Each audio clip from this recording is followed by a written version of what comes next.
Hello बच्चों। मेरी आवाज आ रही है?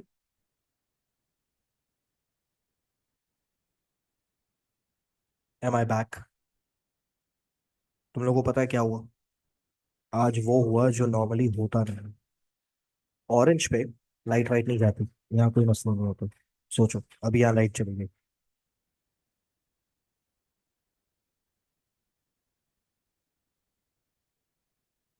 वो कहते हैं ना, फर्स्ट टाइम फॉर एवरीथिंग। चलो, 1 मिनट लगेगा, जल्दी से स्टार्ट कर।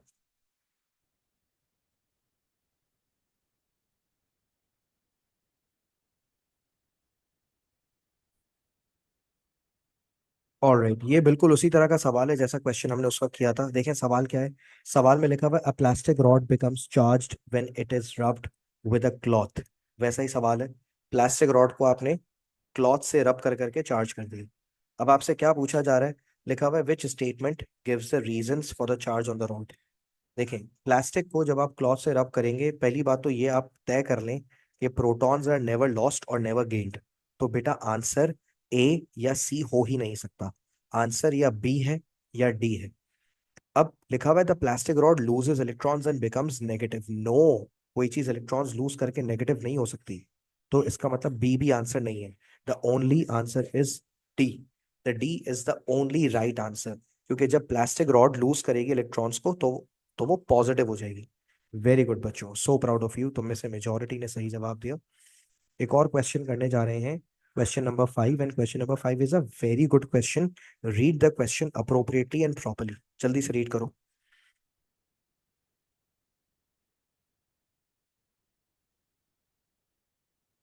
एक्चुअली हमने थोड़ी सी लाइट्स कम की है, हमारा यूपीएस चल रहा है, पता चला बंद हो गया। क्योंकि इट्स अ बिग स्पेस ना, बहुत सारी लाइट कंज्यूम होती है, एनर्जी कंज्यूम होती है।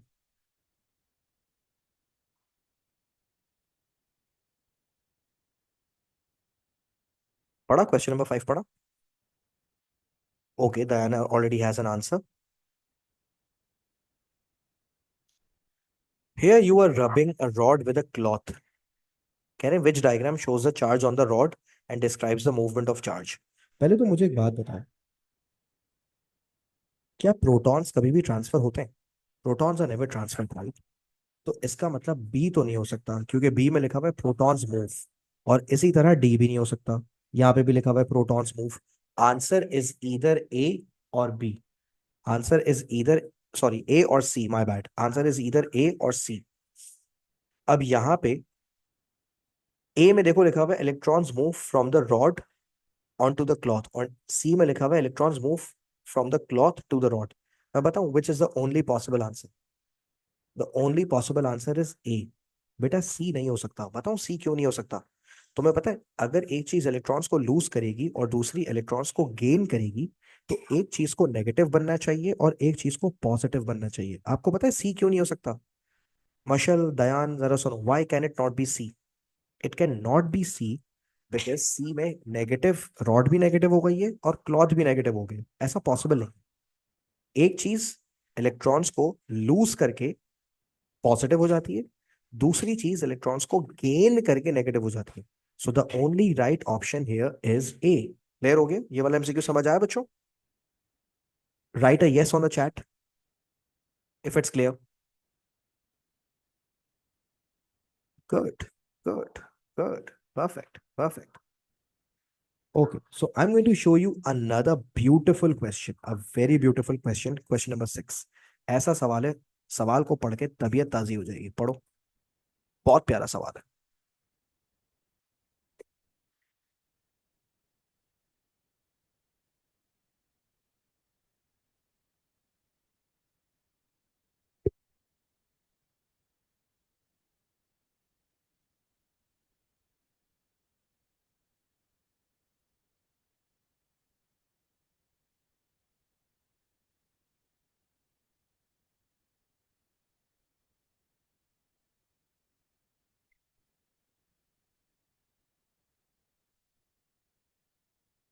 जी बेटा, क्या आंसर है?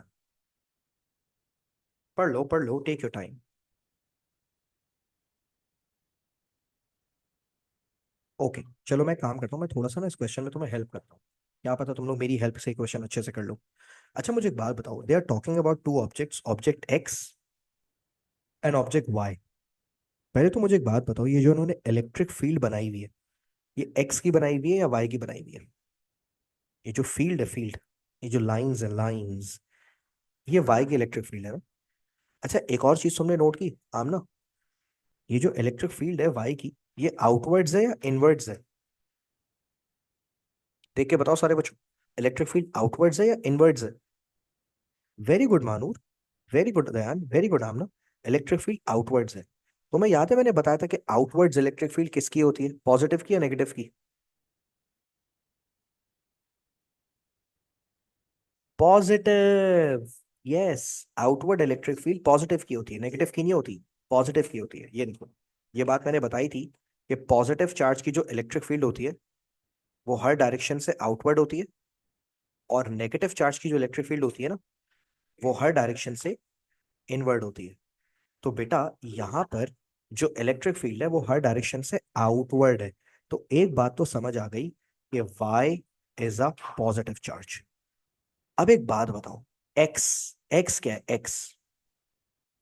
X के बारे में उन्होंने कुछ बताया हुआ है? हैव दे सेड अस और have they told us something about X? पहली लाइन पढ़ो क्या लिखा हुआ है, ऑब्जेक्ट X इज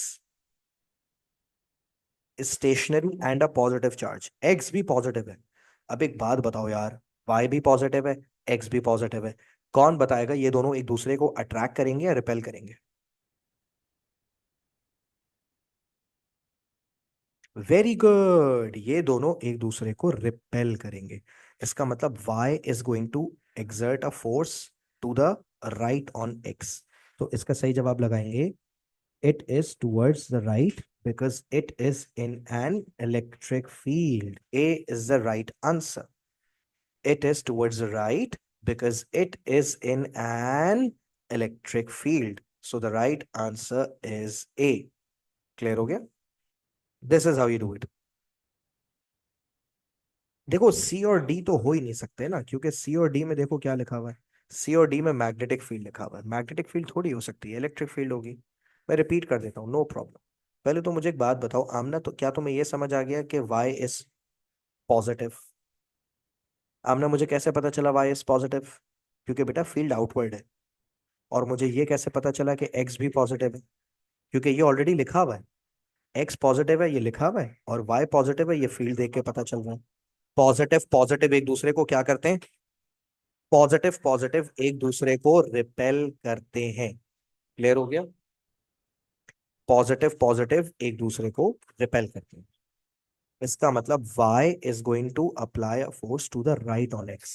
तो सोचो ना, अगर y x को अट्रैक्ट करता तो y इस तरफ लेफ्ट की तरफ फोर्स लगा देता। व्हाट डू यू से? राइट? क्या स्क्रीन दिख रही है तुम लोगों को?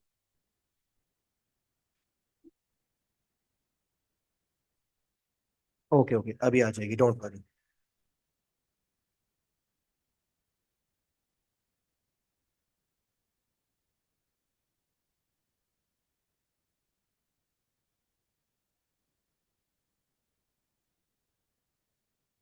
ऑल राइट, अब आ जाओ जल्दी से इस क्वेश्चन के बाद क्वेश्चन नंबर 7 में। Question number 7 again is a very easy question.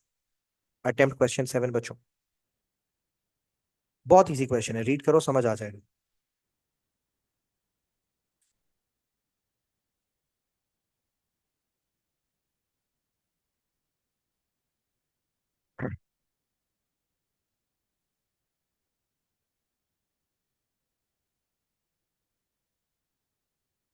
So they are talking about rubbing a shoe against a carpet. Shoe against a carpet. What happens as the shoe becomes charged? यार इन्होंने कहा है शू becomes positive, तो एक बात तो तय है कि पॉजिटिव चार्ज हुआ है तो इलेक्ट्रॉन्स को लूज किया होगा, और अगर शूज ने लूज किया तो कारपेट ने गेन किया होगा। एक बात बताओ, can the electrons be positive? बेटा सी और डी तो हो ही नहीं सकते ना। देखो क्या लिखा हुआ है, पॉजिटिव इलेक्ट्रॉन्स, फजूल बात है। इलेक्ट्रॉन्स पॉजिटिव कब होते हैं भाई, इलेक्ट्रॉन्स नेगेटिव होते हैं, है ना। वो अलग बात है, मैं ए लेवल्स में जाके पढ़ा हूँ, इलेक्ट्रॉन्स पॉजिटिव भी हो सकते हैं। ए लेवल्स में तुम लोग पढ़ोगे, ठीक है, पॉजिटिव इलेक्ट्रॉन्स के बारे में। लेकिन फिलहाल ओ लेवल्स की हद तक हमें एक बात तो पता है, electrons can not be positive. So answer can neither be C nor be D. Answer is either A और बी। अब बताओ क्या होगा।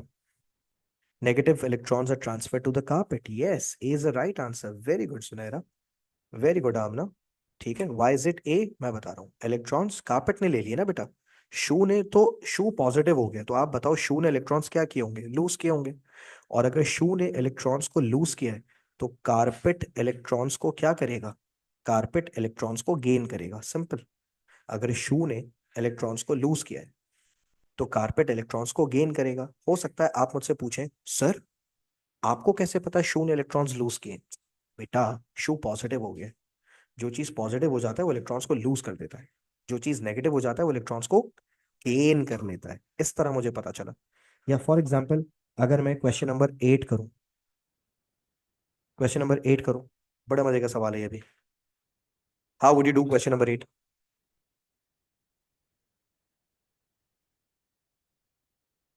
Two metal spheres are brought close to each other. The two spheres repel each other. Which statement explains this? दो spheres हैं, दोनों को करीब लाए, और दोनों एक दूसरे को रिपेल कर रहे हैं। एक बात बताओ, दो स्फेयर्स एक दूसरे को रिपेल कब कर सकते हैं? एक ही सूरत में रिपेल कर सकते हैं, अगर दोनों पॉजिटिव हो। Very good, both spheres are charged and both are positive. Very good, correct answer. एक काम करो,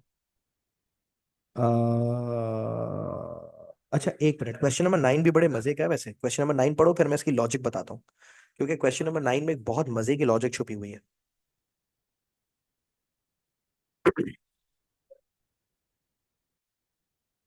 A student rubs a rod held in his hand. Which action causes the rod to gain a large electrostatic charge? आपको पता है, यहाँ पे charging by friction का सवाल है। मैं आपको सिर्फ नॉलेज के लिए बता रहा हूँ, आपको ये बात याद होनी चाहिए। चार्जिंग बाय फ्रिक्शन स्पेसिफिकली किन मटेरियल्स के लिए? Charging by friction non metals के लिए। इन्होंने यही पूछा है कि सबसे ज्यादा चार्ज कहाँ आएगा। तो बेटा, सबसे ज्यादा चार्ज वहां आएगा जहां नॉन मेटल्स की बात हो रही है। आप मुझे बताओ कि कौन से ऑप्शन में नॉन मेटल्स को रब करके चार्ज किया है। In which option have they rubbed non metals? A तो नहीं हो सकता, आयरन भी मेटल है, स्टील भी मेटल है। बी भी नहीं हो सकता, आयरन मेटल है। सी भी नहीं हो सकता, स्टील मेटल है। The only answer is D, क्योंकि पॉलिथीन को आप वूल से रगड़ रहे हैं। तो पॉलिथीन और वूल की वजह से सबसे ज्यादा चार्जिंग कहाँ होगी? सबसे ज्यादा चार्जिंग डी में होगी। सर ए बी या सी राइट आंसर्स क्यों नहीं हो सकते? ए बी या सी राइट आंसर्स इसलिए नहीं हो सकते क्योंकि ए बी और सी में मेटल्स का जिक्र आ रहा है। इस क्वेश्चन के बाद, ओके, अटेम्प्ट क्वेश्चन नंबर 11। 11 करो। 11 और 12 दो एमसीक्यू और कराऊंगा, फिर मैं थियरी क्वेश्चंस पे आ जाऊंगा, क्योंकि थियरी क्वेश्चंस करना बहुत जरूरी है। मैंने अक्सर बच्चों को नोट किया है, बच्चों की राइटिंग स्किल्स इतनी पुअर होती है, वो थियरी क्वेश्चंस अटेम्प्ट ही नहीं कर पाते। Attempt question 11।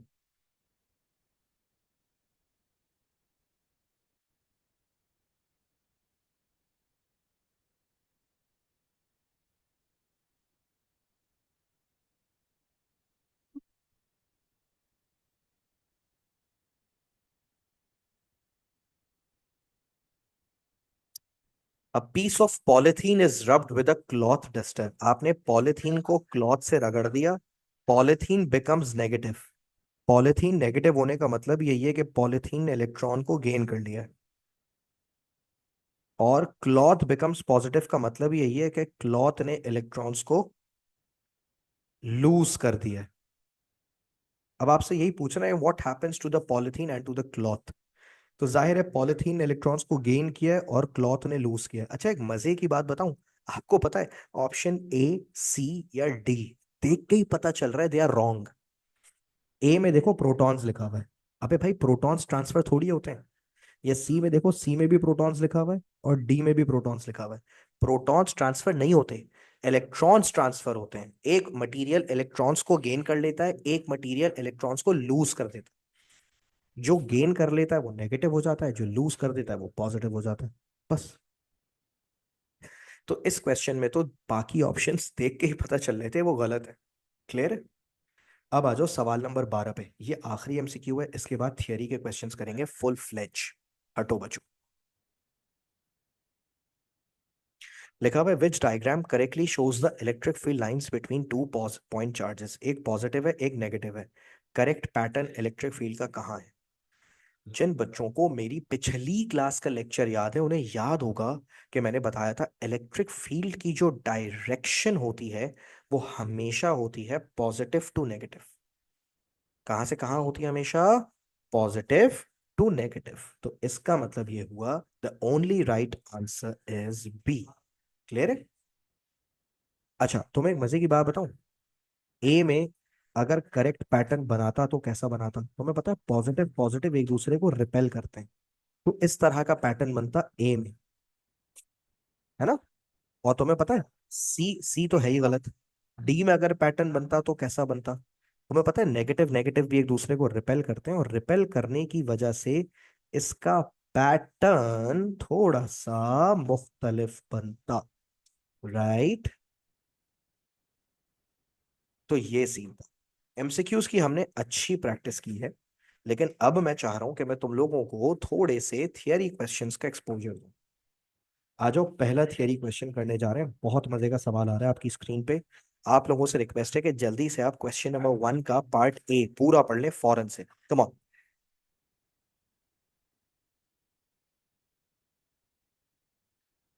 Read part A of question 1। लिखा हुआ है figure 8.1 represents the charges on an acetate strip on a dry cloth. Both the acetate strip and the dry cloth are electrically neutral. कह रहे हैं दोनों न्यूट्रल हैं। Neutral का मतलब जितने पॉजिटिव उतने ही नेगेटिव। अब देखो क्या कह रहे हैं। The student charges the acetate strip by using the dry cloth.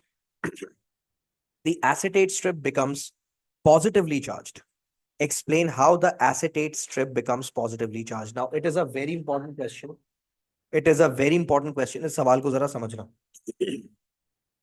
किन दो चीजों को आपस में रब किया देख के बताओ। एसिटेट स्ट्रिप को रब कर दिया क्लॉथ से। दो चीजें है ना, एक एसिटेट स्ट्रिप एक क्लॉथ, दोनों को रब कर दिया। रब करने से खुद बता दिया उन्होंने कि acetate strip becomes positively charge. खुद बता दिया। कह रहे हैं सिर्फ एक्सप्लेन करो कि कैसे हो गई पॉजिटिव चार्ज। अब देखो सबसे पहले 3 नंबर का सवाल है भाई। We have to be very careful in writing the answer. सबसे पहले देखो मैं क्या बताऊंगा। मैं बताऊंगा ड्यू। नहीं, एक मिनट, उन्होंने रब करने वाली बात की है कहीं पे? हैव दे मेंशन्ड एनीवेयर कि उन्होंने रब किया है? कहीं लिखा है रब का वर्ड? नो, रब करने वाली बात ही नहीं लिखी। तो तुम लिखोगे the strip and cloth must have been rubbed together. यकीनन आपने इनको आपस में क्या कर लिया होगा? रब कर लिया होगा। ठीक है। फिर बताओगे due to friction. Due to friction electrons are lost by the acetate strip to the cloth। Electrons lost कर दिए। किसने लॉस कर दिए? एसिटेट स्ट्रिप ने। किसको लूज कर दिए? To the cloth. Hence acetate strip becomes acetate strip becomes positively charged। अच्छा एक बात बताओ, मैंने ये क्यों नहीं बताया कि क्लॉथ ने इलेक्ट्रॉन्स गेन कर लिए और वो नेगेटिव बन गया? ये क्यों नहीं बताया मैंने? मैंने सिर्फ ये क्यों बताया कि एसिटेट स्ट्रिप ने इलेक्ट्रॉन्स लूज कर दिया और वो पॉजिटिव हो गया? सोचो जल्दी जल्दी। Why am I not telling that the cloth has become negative by? यार मानूर ने क्या जबरदस्त जवाब दिया। मानूर ने बोला सर पूछा ही नहीं है, क्लॉथ के बारे में पूछा ही नहीं है तो क्यों बताएं। है भाई, टू द पॉइंट बात करेंगे। हिस्ट्री ज्योग्राफी का पेपर थोड़ी दे रहे हैं। Once upon a time 1957 war of independence लंबी करने का शौक खत्म। वो हो गया पीएसटी में पूरा। ओ लेवल फिजिक्स में, केमिस्ट्री में, बायो में, सीएस में टू द पॉइंट बात करते हैं भाई। कोई लंबी चौड़ी नहीं करते कि जालियांवाला बाग में क्या हुआ था, हु कैर्स। सीधी सीधी बात, नो बकवास। आपने क्लॉथ के बारे में नहीं पूछा था, हम नहीं बताएंगे। आपने स्ट्रिप के बारे में पूछा था, हम बताएंगे। बात ही खत्म। कैसा? Can we not mention the concept of the production of heat energy and the electrons? नहीं नहीं नहीं नहीं नहीं नहीं नहीं नहीं, इतनी लंबी नहीं करनी यार सिमरा, इतनी लंबी नहीं करनी। मैंने कहा ना, हो गया ये जालियां वाला बाग वाला सही, सब पुराना हो गया भाई। कोई लंबी नहीं करनी, जो पूछा है बस टू द पॉइंट बात करो, बात खत्म, हटो बचो। ये सीन क्लियर है? अच्छा भाई, एक काम करते हैं, इसका मैं आपको नेक्स्ट पार्ट भी दिखाता हूँ, आपको मजा आएगा। ये देखो नेक्स्ट पार्ट क्या है। नेक्स्ट पार्ट कह रहे हैं the student brings the positively charged acetate strip close to another positively charged acetate strip। एक पॉजिटिव स्ट्रिप थी, उसके करीब एक और स्ट्रिप ले आया, और वो भी पॉजिटिव है। कह रहे हैं describe and explain what happens when the two positively charged acetate strips are close to each other. क्या होगा भाई? एक स्ट्रिप है, स्ट्रिप पे पॉजिटिव चार्ज है, तुम एक और स्ट्रिप ले आए, उस पे भी पॉजिटिव चार्ज है, क्या होगा बताओ? जल्दी बताओ। वेरी गुड, ये एक दूसरे को रिपेल करेंगे। उन्होंने पूछा है डिस्क्राइब एंड एक्सप्लेन। कह रहे हैं पहले डिस्क्राइब करो, फिर एक्सप्लेन करो। लंबी, एक नंबर का डिस्क्रिप्शन, एक नंबर का एक्सप्लेनेशन। आइए मैं आपको सिखाता हूं। अच्छा देखो, बच्चों को जवाब पता है, बच्चे देखो कितने स्मार्ट है, चैट पे लिख रहे हैं repel repel repel repel repel. लेकिन बेटा पेपर में एक वर्ड का आंसर नहीं देना, पेपर में पूरे पूरा आंसर कंस्ट्रक्ट करने होते हैं भाई। अब तुम लोगों का प्रॉब्लम क्या है, तुम लोगों को जवाब पता होता है मगर एक्सप्रेशन ही नहीं आता, पेपर में लिखना ही नहीं आता। सीखो। वो कह रहे हैं डिस्क्राइब एंड एक्सप्लेन। पहले बताओ क्या होगा और फिर बताओ क्यों होगा। तो पहले तो बताओ, the two strips, push each other away. दोनों स्ट्रिप्स एक दूसरे को पुश अवे करेंगी भाई, धक्का देंगी एक दूसरे को। अब तुम बताओ क्यों। अब रीजन दो, अब रीजन दो, पहले तो तुमने डिस्क्राइब कर दिया क्या होगा, अब बताओ क्यों होगा। तुम बोलोगे the strips have like charge. दोनों स्ट्रिप्स पर लाइक चार्ज है, मतलब दोनों पे पॉजिटिव है। और फिर फुल स्टॉप के बाद लिखोगे like charges repel. Like charges repel करते हैं, बात ही खत्म हो गई, हटो बचो। कैसा? इजी। ओहो, ये क्या हो रहा है, ये इनवैलिड ब्रॉडकास्ट सेशन, क्या मसला है यार ये? बच्चों तुम लोग कुछ कर रहे हो क्या?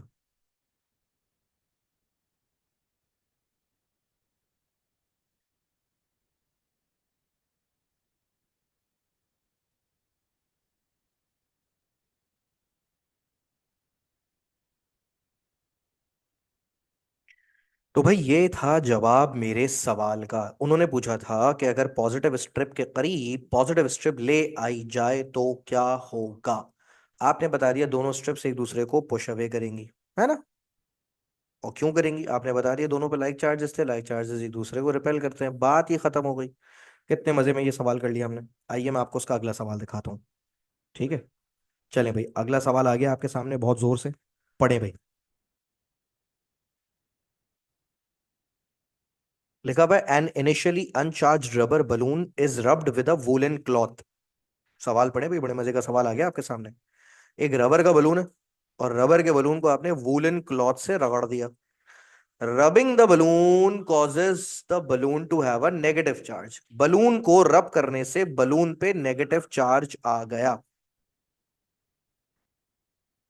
अब आपको फिल इन द ब्लैंक्स करनी है। देखिए पार्ट ए में लिखा हुआ है on figure 5.1 complete the labels on the diagram. पहले में लिखा बलून गेन्स डैश। बलून क्या गेन करेगा भाई? प्रोटॉन तो गेन करने से रहा, इलेक्ट्रॉन्स ही गेन करेगा ना। Balloon gains electrons and now has a negative charge. अब अगला देखें, लिखा हुआ है woollen cloth loses dash and now has a dash charge. बताएं भाई। जाहिर है अगर उसने इलेक्ट्रॉन्स को गेन किया तो उसने इलेक्ट्रॉन्स को लूज किया होगा। Woollen cloth loses electrons and now has a, बेटा इलेक्ट्रॉन्स लूज करने पे कैसा चार्ज आता है? इलेक्ट्रॉन्स लूज करने पे पॉजिटिव चार्ज आता है। क्लियर हो गया? अच्छा अब अगला पार्ट देखें। अगले पार्ट में लिखा हुआ है explain why the balloon stage negatively charged for a long time. कह रहे हैं बताओ बलून लॉन्ग टाइम तक नेगेटिव क्यों रहेगा। ओए होए होए होए, ये बहुत प्यारा सवाल है। ये नहीं कह रहा कि बलून लॉन्ग टाइम तक नेगेटिव चार्ज रहेगा या नहीं रहेगा, बता रहे हैं रहेगा। रीजन पूछ रहा है कि बलून लंबे अरसे तक नेगेटिव चार्ज क्यों रहेगा, रीजन दो। तो पहले मैं इसका रीजन लिखवा रहा हूं और फिर एक सिमुलेशन की मदद से समझाऊंगा। चेक करो, पहले इसका आंसर लिखो, ये देखो। तुम लिखोगे the balloon is made of the balloon is made of rubber which is a non-metal. The charge on non-metal surface cannot easily move and stay for a long time। देखें क्या जवाब लिखा है। मैंने लिखवाया कि भाई देखें बलून बना है रबर का, और रबर कैसा मटेरियल है, रबर नॉन मेटल है। आपको पता है अगर नॉन मेटल चीजों पे चार्ज आ जाए ना तो वो लंबा अरसे तक रहता है, पता है क्यों? नॉन मेटल चीजें कंडक्शन ही नहीं करती। नॉन मेटल चीजें अपने अंदर चार्जेस को मूव ही नहीं होने देती। यानी अगर एक बार चार्ज नॉन मेटल पे आ जाए तो वो बेचारा फंस जाता है। कहाँ जाएगा? फंस गया। हाँ, मेटल पे आता तो मेटल्स कंडक्शन करते हैं भाई, चार्जेस को मूव होने देते हैं। चार्ज अगर आ जाता है तो चला भी जाता है, आना अलाउड है तो जाना भी अलाउड है। नॉन मेटल्स तो एक तरह से कैद है, कैद, जेल है, जेल। एक बार अगर घुस गए, एक बार नॉन मेटल पे आ गया तो भाग ही नहीं पाता, फंस जाता है। क्योंकि नॉन मेटल सरफेसेस बेचारी, बेचारी तो नहीं बोले, नॉन मेटल सरफेसेस कंडक्ट ही नहीं करती। और जब वो कंडक्ट नहीं करेंगी तो जब कोई बेचारा इलेक्ट्रॉन भटका भटका आ जाएगा गलती से, वो जा ही नहीं पाएगा, वो फंस जाएगा भाई। समझ आ रही है बात? आवाज आ रही है भाई? पल्ले पड़ रही है बात या नहीं पड़ रही बच्चों? एक काम करता हूँ, एक काम करता हूँ, सिम्युलेशन की मदद से समझाता हूँ बहुत भारी चीज। ठीक है, एक हैवी चीज आ रही है, चेक करें आप। बस अल्लाह करे ये इंटरनेट मेरा साथ दे दे, क्योंकि लाइट गई हुई है, मैं डेटा पे क्लास ले रहा हूँ।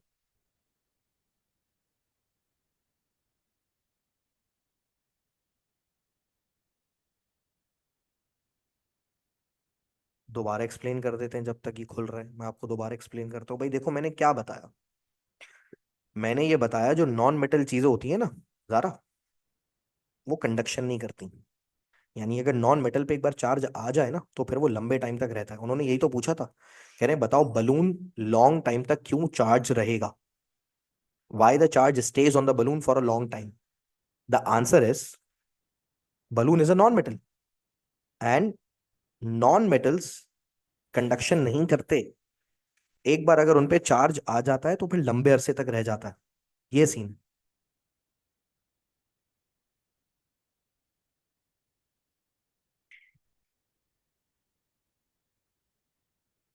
ये खुल नहीं रहा, एक मिनट रुक जाओ, क्या पता खुल जाए।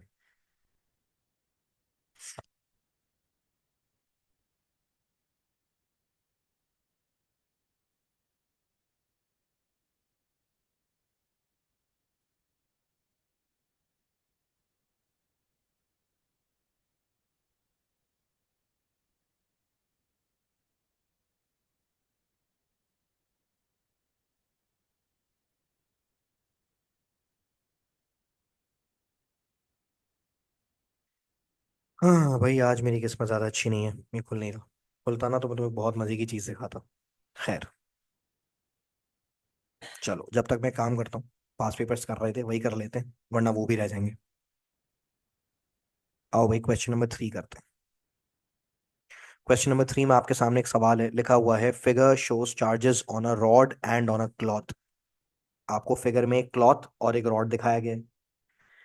कह रहे हैं state how the figure shows that the rod and the cloth are uncharged. कैसे पता चल रहा है, फिगर देख के बताओ कि रॉड भी अनचार्ज्ड है और क्लॉथ भी अनचार्ज्ड है। देख के बताओ कैसे पता चल रहा है। बताओ भाई, जल्दी बताओ, जल्दी बताओ, जल्दी बताओ, कैसे पता चल रहा है?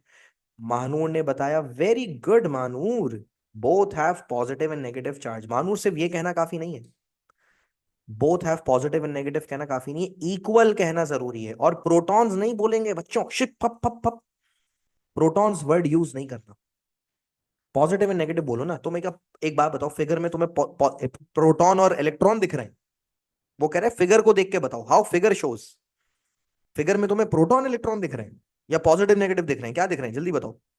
अबे जो फिगर में दिख रहा है वो बोलो ना। है? मैं तुमसे बोलूं बेटा, आसमान में देख के बताओ बारिश किसने बरसाई, तो तुम क्या बोलोगे? अल्लाह ने बरसाई। है? अल्लाह दिख रहे हैं तुम्हें आसमान में? वो अलग बात है कि बैकग्राउंड वही है, आई नो। लेकिन आसमान में देख के क्या पता चल रहा है ये बताओ ना। बारिश बादल बरसा रहे हैं ना, जो दिख रहा है वो बताओ। State how figure shows. Figure में पॉजिटिव नेगेटिव दिख रहे हैं तो तुम बोलोगे there are equal amount of positive and negative charge on the rod and the cloth। क्या लिखा तुमने? There are equal amounts of positive and negative charge on the rod and the cloth. कैसा? एक नंबर तो आ गया भाई, मुबारक हो आप लोगों को। अगले पार्ट पे आ जाएं। अगले पार्ट में क्या लिखा हुआ है? The plastic rod becomes negatively charged when rubbed by the cloth. Describe what happens to the charges on the rod and on the cloth during the charging process। बताइए क्या होगा? आपने रॉड को क्लॉथ से रगड़ा था। देखें क्या लिखा हुआ है, प्लास्टिक रॉड बिकम्स नेगेटिव। जाहिर है अगर प्लास्टिक नेगेटिव हो गया है, तो इसने इलेक्ट्रॉन्स को क्या कर लिया होगा? गेन कर लिया होगा। और जाहिर है क्लॉथ ने क्या किया होगा? क्लॉथ ने इलेक्ट्रॉन्स को लूज किया होगा। अब ये यही तो पूछ रहे हैं, describe what happens to the charges on the rod and on the cloth. बताइए क्या होगा? तो देखिए मैं क्या लिखूंगा। मैं लिखूंगा due to friction. Due to friction electrons transfer from the cloth to the rod. The cloth becomes positive by losing electrons, and rod becomes negative by gaining electrons। कैसा? अच्छा है ना? गुड हो गया। आइए जल्दी से आखिरी पार्ट करते हैं, फिर आपको छुट्टी दे देंगे। लिखा हुआ है, describe a simple experiment to show that the plastic rod is charged, you may draw diagram if you wish. कह रहे हैं, भाई आपने प्लास्टिक रॉड को चार्ज किया था, नेगेटिव किया था ना। कह रहे हैं, साबित कर दो कि वो चार्ज थी। रॉड चार्ज थी, साबित कर दो। अबे भाई जब तुम एक रॉड को चार्ज करते हो उस पर चार्ज दिखाई देता है? नहीं ना। कैसे साबित करोगे कि वो चार्ज हुई भी है या नहीं हुई? मैं कह रहा हूं एक रॉड है, वो मैंने चार्ज की है, साबित करो कि इस पे चार्ज है या नहीं है। कैसे साबित करोगे? अब मैं तुम्हें इसका एक्सपेरिमेंट लिखूंगा पहले, समझाऊंगा बाद में। बल्कि साथ साथ समझाता हूँ, सुनो, इतना मुश्किल नहीं है। सिमरन ने एक सवाल पूछा कि सर हमें कैसे पता चलेगा किसने गेन किया किसने लूज किया अगर क्वेश्चन में मेंशन नहीं है? ऐसा सवाल आएगा ही नहीं सिमरन, कभी नहीं आएगा, don't worry. They always mention that one becomes negative या अदर बिकम्स पॉजिटिव, ताकि तुम्हें पता चल सके which is gaining and which is losing. They are never going to give you any ambiguous question. ठीक है? एम्बिग्विटी नहीं होती, क्वेश्चंस बहुत ही अपने आप में बहुत क्लैरिटी के साथ आते हैं, डोंट वरी। अब देखो मैं सवाल का जवाब क्या लिख रहा हूं। मैं लिखूंगा bring another negatively charged plastic rod by rubbing it with the same cloth. The two rods, the two rods should repel each other. तुमने क्या जबरदस्त चालाकी से जवाब दिया। तुमने कहा भाई यही पता लगाना था ना कि पहली रॉड पे चार्ज है या नहीं है। आप पता है क्या करो, आप उस पहली रॉड के करीब एक दूसरी रॉड ले आओ, और वो भी नेगेटिव होनी चाहिए। फर्स्ट रॉड, सेकंड रॉड, आप उसके करीब एक और चार्ज रॉड ले आओ। अगर सेकंड रॉड ने फर्स्ट रॉड को रिपेल कर दिया तो उसका मतलब पहली वाली भी चार्ज थी। कैसा है ना निंजा टेक्निक। क्या पूछा था उन्होंने? उन्होंने पूछा था भाई साबित करो कि पहली रॉड चार्ज है या नहीं है। तुमने कहा यार हम एक दूसरी रॉड लाएंगे, वो भी प्लास्टिक की होगी, उसको भी कपड़े से रगड़ के चार्ज कर लेंगे। जब दूसरी रॉड को पहली रॉड के पास लाएंगे, दोनों रब करेंगी, अगर रब किया तो पॉजिटिव है वरना नहीं है। कैसा? और यहाँ पे आपकी आज की क्लास हम खत्म करेंगे। सुन, रिलैक्स करो, पहले रिकॉर्डिंग ऑफ करने दो। ठीक है।